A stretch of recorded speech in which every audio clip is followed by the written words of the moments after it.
What's up, everybody? Welcome to my YouTube channel. I'm not going to waste your time. I'm going to go ahead and jump right into it. For your information, I am recording this video tonight on my iPhone 12. I haven't yet upgraded to the 13, but I do plan on doing so very soon. Anyway, I wanted to come on and tell you guys about the hell of a contract that I just ended this morning. So you all know, those of you that follow me on TikTok, you heard me say a couple weeks ago that I started this crisis contract. It was a local contract here in the Baltimore area. And it was not a COVID-related contract. It was a staffing crisis contract. So a lot of hospitals now, as you know, because of COVID, a lot of nurses have left their full-time positions to pursue travel. And some nurses completely left the bedside to where they're like, I'm done with this. I'm not doing this anymore. So a lot of hospitals right now are suffering as far as staffing is concerned. So this hospital right here hired an agency to recruit nurses to come help them out with their staffing, specifically on their ICUs. This institution has 3 different ICUs: CVICU, MICU, and SICU.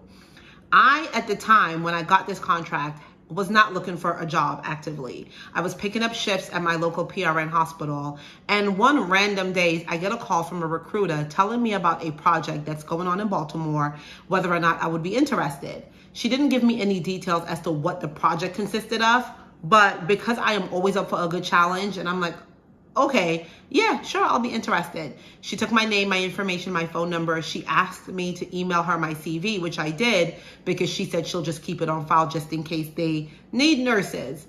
Less than like maybe a week later, not even a week, maybe 3 days later, she calls me back and she was like, yep, it's a go. We need nurses for this project. Send me all of the information. Like, she asked me for everything, of course, BLS, ACLS, flu, all that good stuff. I had it all on my computer, sent it over to her, and then it was a go. So first, let me just go ahead and give you some details about this contract. I don't want to reveal the name of the agency. I'm not going to reveal the name of the hospital to where this contract took place. But some of the details was you had to have ICU experience, like 1 to 2 years of experience.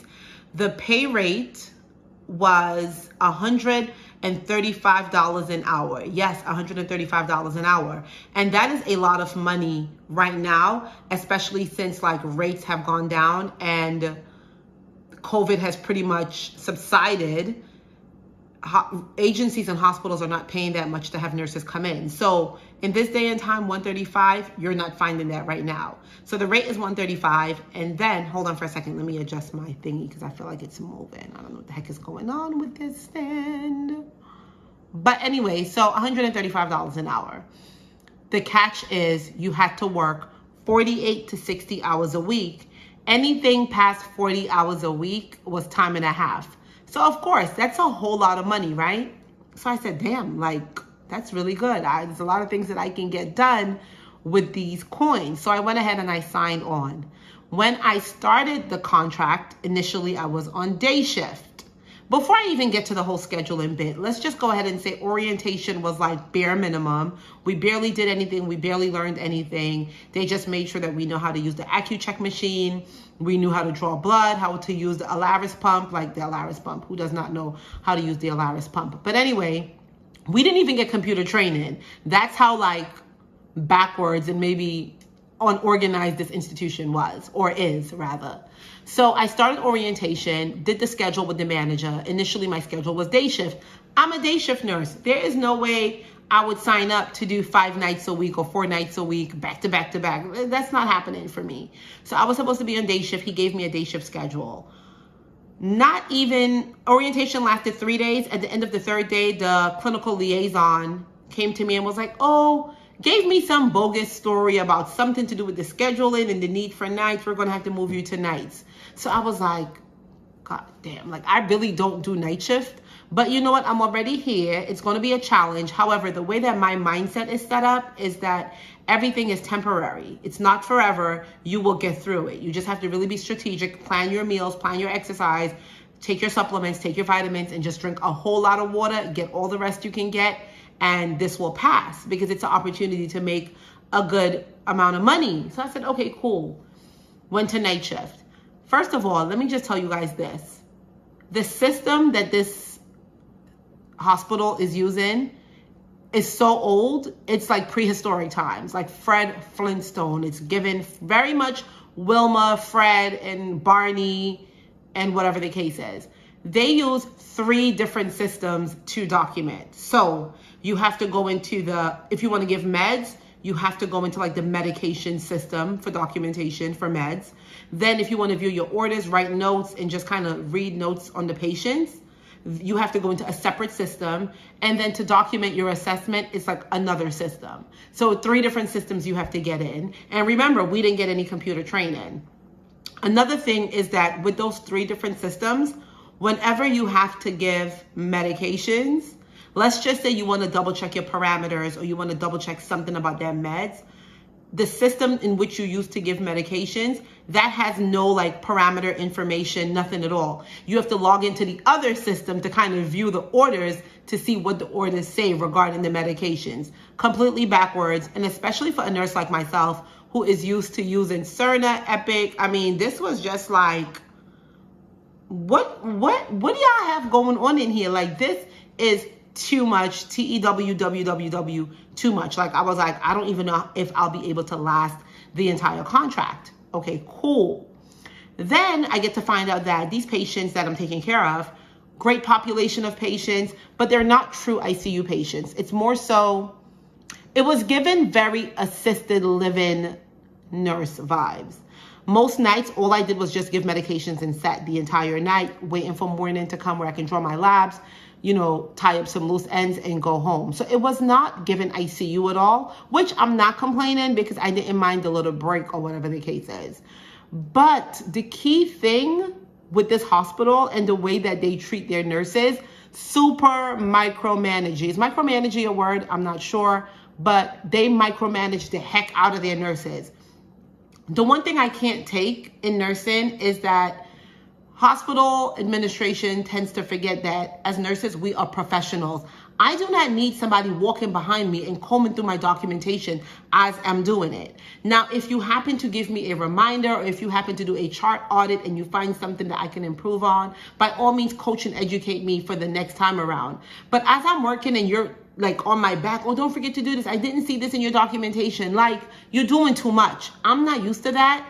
And that is what was happening at this institution that was maybe the second red flag for me. So the first red flag was you switching my schedule from day shift to night shift. And now the whole micromanaging documentation system.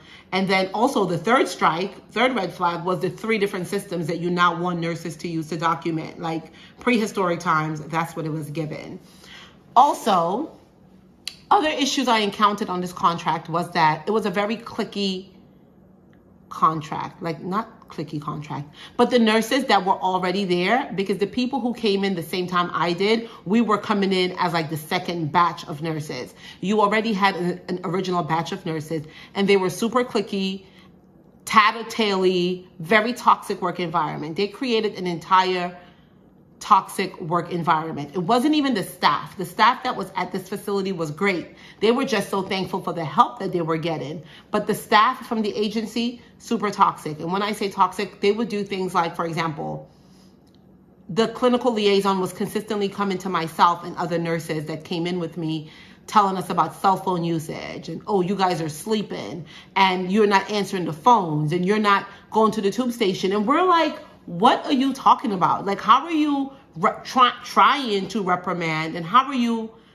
trying to like tell us what we're not doing when you're not there to witness any of this? The staff for sure is not reporting this. And the reason why I knew that it was not the staff, because the staff members that worked night shift at that hospital, I've worked with those people before in the past at another local hospital here in Baltimore, and they're great people, great nurses who they have been nurses for years, over 20 years. They don't have time to be doing the tattletale, and they'll come to you straight and tell you what it is. So we came to find out that it was one of the actual agency nurses that was friends with the clinical liaison, who was going back and telling her all of these details, like, oh, they're doing this, oh, they're doing that, and reporting us. So I was just like, first of all, y'all got me here on night shift, and then you have a mole who's literally here stalking us, our every single move. Like, if I pull up my cell phone to check my email, that's a problem. She's getting reports about that. And as a leader, to be honest with you, certain things you should be able to decipher and dismiss because is it worth addressing? No, this clinical liaison, inexperienced, no leadership experience, no backbone, would come back to us and say, oh, you're not supposed to use your phone. Girl, what? Like, ma'am, there's people dying, okay? There's sick people here. Let's talk about hand hygiene, central line education. Let's talk about things that's going to affect patient care. Because to be quite honest with you, the whole cell phone thing, nurses are not supposed to have their cell phones with them at work. I don't buy into that. Like I said on TikTok, we are moving at a fast pace. Technology's at our fingertips. You can't stop it. It's the Titanic going straight for that iceberg. You're not going to stop the influx of cell phones in the hands of nurses.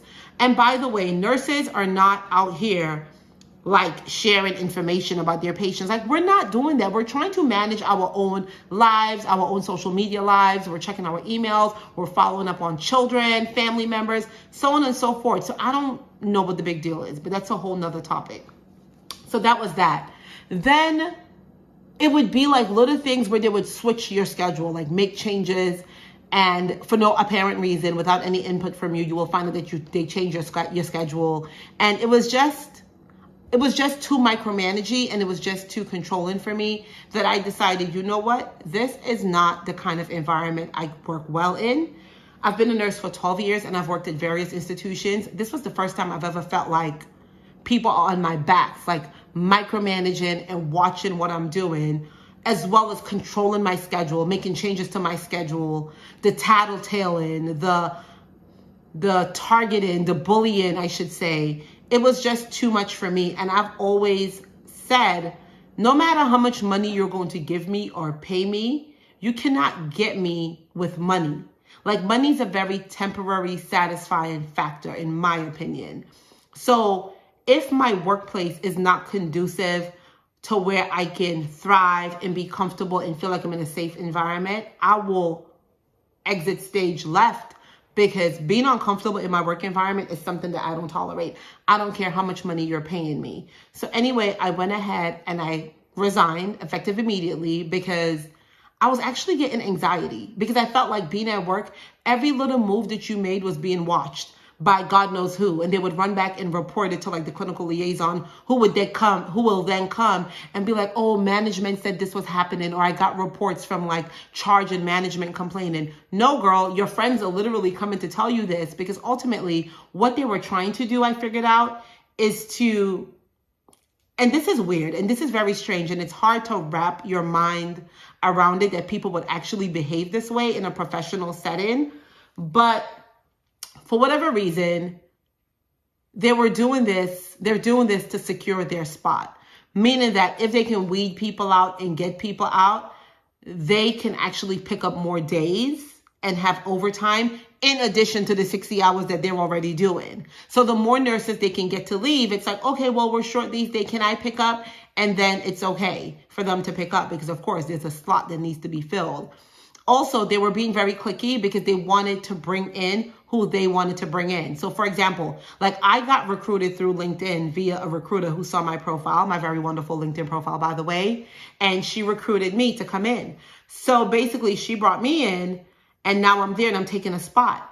If they can get rid of me or get rid of another nurse who came in outside of them, they can refill that spot. They can recommend one of their friends to get that spot. So it was just like a whole lot of toxicity that I don't have time for.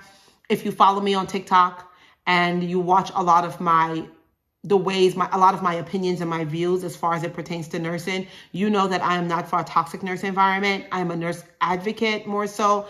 I am all about nurses working in a safe space and feeling comfortable at work. I don't condone bullying. I don't condone targeting. I don't condone all of those kind of backbiting, lateral violence, workplace violence strategies. It's just not something that I deal with. As a matter of fact, before I close this video out, I resigned today. And it just so happens that I get a phone call from my friend who knew that I resigned. And she was like, girl, there's another nurse who is about to put in her resignation because of something that happened last night.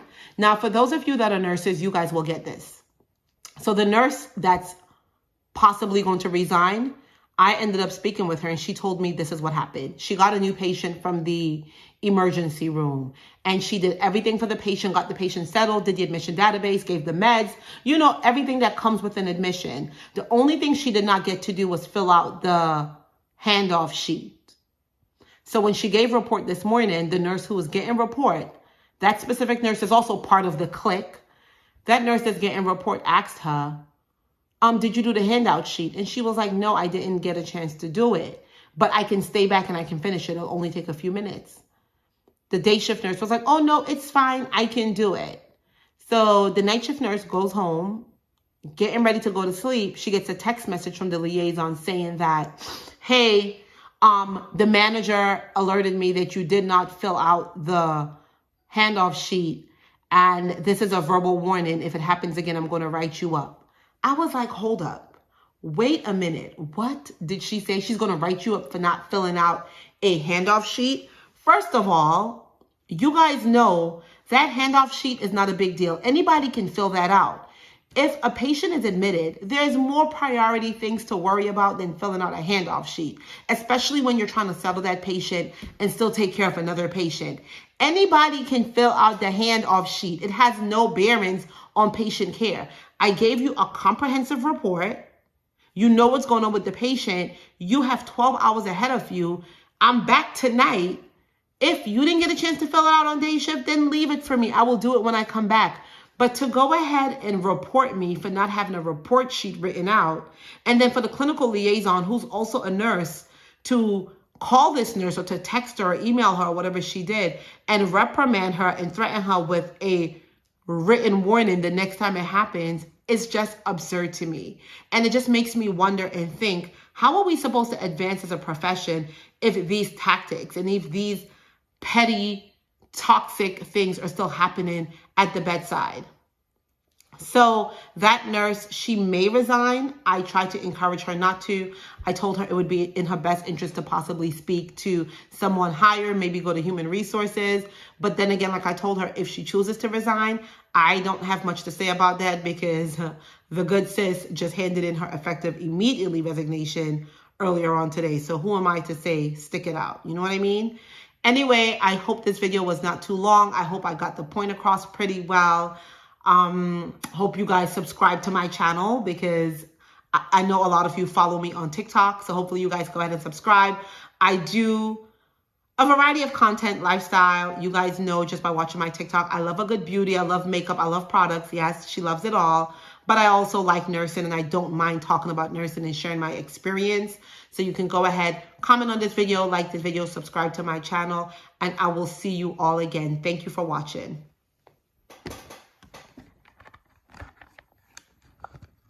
Hello, family. Hi, this is your friend, Spotty. I would like you to subscribe and watch my YouTube channel if you want me to continue to bring you educative info about nursing, everything that is happening around the world. I want you to follow me on my YouTube channel, Spotty.